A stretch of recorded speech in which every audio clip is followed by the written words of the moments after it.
Habang abala ang publiko sa pamimili ngayong nalalapit na Pasko, may mga kababayan din tayong kumikilos para matiyak na tuloy-tuloy ang dating ng mga paninda sa Divisoria.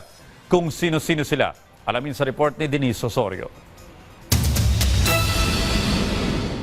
Mula pa sa madaling araw, sunod-sunod ang pagdating ng mga kahon ng delivery sa mga tindahan sa Divisoria. Ayon sa mga negosyante, mas maaga ngayong taon ang holiday rush kasabay ng pagdami ng mga order. Nung nakaraan matumal, so ngayon rush ngayon ang mga pinagbibili ng mga pang parapol, tapos pang giveaways. Yung season po kasi ngayon, so Christmas sales po, kaya nakakamura sila, tsaka kung ano mo sa ibang pagre-regalo tulad ng ham, hindi maano kasi isang beses mo lang makay. Dahil mabilis ang ikot ng benta, madalas 1 hanggang 2 araw lamang ang pagitan ng pagdating ng mga supplies. Critical din ang timing ng delivery dahil kapag naantala, apektado ang kita ng negosyo lalo na ngayong Christmas season. Pero bago makarating sa mga tindahan ang paninda, unang humaharap sa holiday rush ang mga driver ng malalaking delivery truck na maagang bumabiyahe para makaiwas sa matinding trapiko. Tuloy-tuloy ng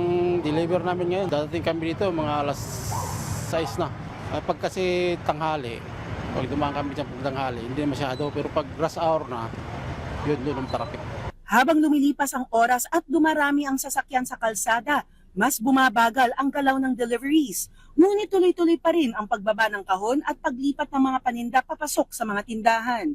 Sa loob ng masisikip na eskinita, mga e-bike drivers naman ang maaasahan. Hindi lang dagdag kita, kundi pangunahing kabuhayan para sa ilan. Dito lang ako kumikita pambiling gamot, pang maintenance ko. Pagka maghapon, 700, 800, depende, sa isang araw. Habang papalapit ang Pasko, inaasahang dadami pa ang mga deliveries sa Divisoria dahil sa mataas na turnover rate ng mga produkto, lalo na ang mga pangregalo. Kapansin-pansin naman ang pagiging maluwag ng mga bangketa at kalsada sa loob mismo ng Divisoria dahil ayon sa mga negosyante, karamihan ay maaga na nag-shopping para hindi maipit sa Christmas rush. Denise Osorio, para sa Pambansang TV, sa Bagong Pilipinas.